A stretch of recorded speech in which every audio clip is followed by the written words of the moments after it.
Hello and welcome back once again to After the Credits. So today we're talking about 47 Meters Down. So what did I think of 47 Meters Down? For the most part it started out okay and then quickly took a nosedive and just never really recovered. That plus the twist ending just really made this movie not worth watching at all. So we start out with these two sisters or best friends or whatever the hell they were. I think they were sisters. One played by Mandy Moore, one played by a random blonde girl. They're on vacation in Bahamas, Caribbean, exotic location, take your pick. And Mandy Moore's character, her boyfriend didn't come along on the trip because supposedly he got stuck with work. Turns out later we find out that he dumped her because she's boring. Then there's like some sisterly drama because Mandy Moore's character was always trying to compete with her younger sister, who was the adventurous one, where she was just kind of the plain one who never really took any chances. And her sister's like, well, we were never really in competition, you know. I was just doing my thing, you were doing yours. And she goes, well, maybe you weren't in competition, but maybe I was. So, again, it's just kind of create your own drama bullshit. So then we see Mandy Moore texting her ex-boyfriend. She's like, it's really great down here. Wish you were here. He's like, yeah, glad you're having fun. I moved my stuff out today, so, you know, you don't have to worry about it when you get back. Obviously, it seems like he's kind of done with the relationship regardless. But then Mandy Moore and her sister get this idea. We met these two guys. They know a guy who has a shark boat, you know, can take you out or, you know, drop you in the shark cage and you can go down and see the waters. Let's go do that. Let's take a bunch of pictures and we'll send them to your boyfriend so that way he sees that you're not boring, you're adventurous and blah blah blah. So that's the whole reason they go on this trip with these two guys that they met. That Mandy Moore ends up kissing the one because she kind of likes him. But the whole point of this trip is let's go take pictures with sharks in a shark cage to prove to your ex-boyfriend that you're not boring so he'll come back to you even though you're making out with another man on vacation. So they go onto the shark cage. It can only hold two people, so the two guys go down first and everything's fine. Then Mandy Moore and her sister go down and everything's fine at first, but then the winch slips a little bit. So Mandy starts panicking. She's like, hey, you know, that was kind of odd, you know, can you bring us up? I'm a little nervous. So like, yeah, okay, we'll bring you up. And then the cable snaps. And they fall 47 meters down to the bottom of the ocean floor. Not really telling you anything that's not shown in the preview. And of course, falling that far, there's going to be some injury, some blood flows out into the water, and now they're surrounded by sharks, and they're just out of radio contact range, so they're like, well, we have to get out of the cage and swim up a little bit to reestablish radio contact and then swim back down and get back in the cage once they know where we're at. So they do all that, and of course there's sharks everywhere, so blah blah blah, story happens, you think that one of them's gonna get eaten or something. It's all the intense dramatic music, the dun dun dun dun dun dun dun dun dun dun dun dun dun dun. Nothing happens. There's a lot of lead up to nothing, and things progress and things progress and things progress. They reestablish connection with the boat, blah blah blah. They said they're sending another diver down with a spare winch so they can hook it up to the cage and bring them back up. They see the diver come down, they see his flashlight, but he's a distance away, and they're like trying to bang on the side of the cage so he can hear through the water, but then like, you know, he's not moving, he must not be hearing us, blah blah blah, so one of us is going to have to swim over there. Well, the more experienced dive sister, the younger sister who's the more adventurous one, is almost out of oxygen. So then Mandy Moore's like, okay, I have more oxygen, I'm going to have to be the one to go. And her sister says, well, just stay low to the ground because sharks will attack from, you know, if you're here, they'll come up under you to attack.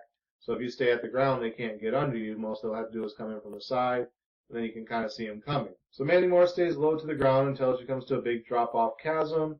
Then she has to swim across to try and get over to where they see the flashlight. She makes it over there, and then she gets disoriented on which way goes back to the cage. So she starts swimming and runs into the other diver who, right when she finds him, he gets eaten by a shark. So she finds where his body was dropped, gets the other winch cable, and swims back over to the cage and hooks it up. And they're being pulled up, and then all of a sudden, guess what? Cage falls again because this winch sucks too. So now they're back on the bottom of the ocean, except this time their cage tumbled a lot, so Mandy Moore's leg is trapped underneath the cage, and it's going to be a while before they can get the Coast Guard out there to rescue him because that was their spare winch, so they can't bring the cage up. So he goes, okay, I'm going to send down some additional oxygen tanks, but you guys run the risk of nitrogen narcosis when you switch over to the other tanks, so just watch each other, you know, be careful, whatever. So they're running out of air again, so the tanks come down just out of reach of the cage. So the one sister says, okay, well, I'm going to swim out and get the tanks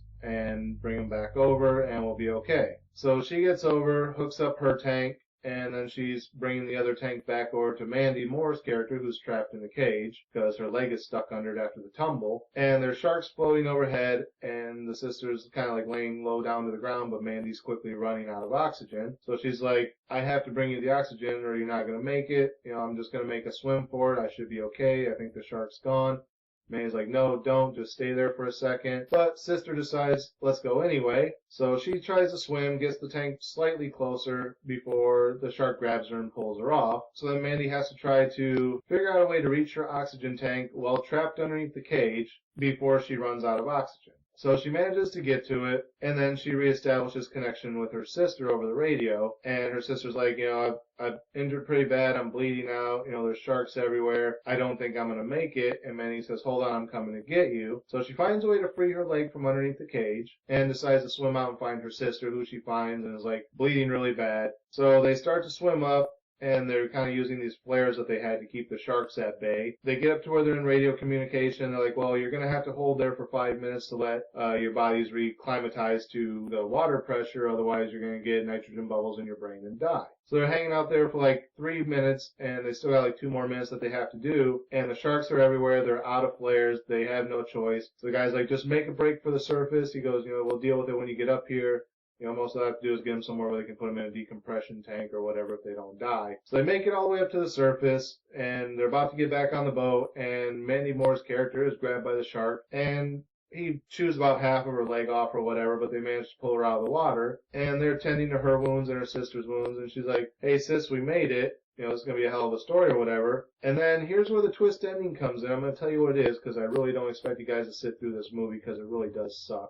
All the voices that Mandy's hearing start to go funny. And she's like, wow, you guys sound funny. And you quickly realize, again, spoilers, if you don't want to know the ending because you actually want to watch the movie, skip ahead a little bit. 3, 2, 1, spoiler warning over. Turns out Mandy's still in the cage and she hallucinated that whole thing due to nitrogen narcosis. So she's still stuck in the cage. She never freed her leg. Her sister, I don't think, was ever still alive after the shark grabbed her. I think she was just dead at that point. But what she's hearing with their voices is actually them on the radio coming into range because they have Coast Guard divers there now that are coming down to get her. So they managed to rescue her, but then it just kind of blacks out there once they reach the cage. So you never really know if her sister was alive, what happened to her after that. It's just, oh, divers are here, we're going to get you out, and credits. Did they make it back to the surface? Were they attacked by sharks as well? What happened? It's never really clear, but the whole ending of the movie being a dream sequence is just kind of cheap. It's more believable than the ending that her sister was still alive and they actually made it back up to the surface while being surrounded by great white sharks with a bunch of blood in the water and only got a little bit of their legs chewed up. But, at least that was the climactic ending before it's like, oh, by the way, that was all bullshit. So, yeah, not really worth watching in the long run. Didn't even really start off strong. Like, once they got in the cage and they were stuck down the bottom of the ocean, it got a little bit better. You were more intrigued in what was going on, but at the same time, the pacing was still kind of obvious where this is going to go. Do we really need to sit through it? And then the cheaped out ending was just kind of, eh. So what would I give this one as far as a star rating? I would give this one a 2. I was going to say a 2.5, but yeah, it's just wasn't that good. I will say it was better than The Mummy, but that's not saying a whole lot. But yeah, it just really doesn't deserve much higher than a 2. It's an average middle-of-the-road film, but the dream sequence ending and all the other convoluted bullshit leading up to it was just an uneventful story that's been done millions of times before and so much better. So it really doesn't deserve much better than a 2. So there you have it. That's it for this episode. Again, as always, thank you guys for watching. Remember to like, comment, subscribe, share the video. The links are down in the description. Click the bell up there in the corner. Make sure you're getting notifications every time I post new content. And until next time, I'll see you after the credits.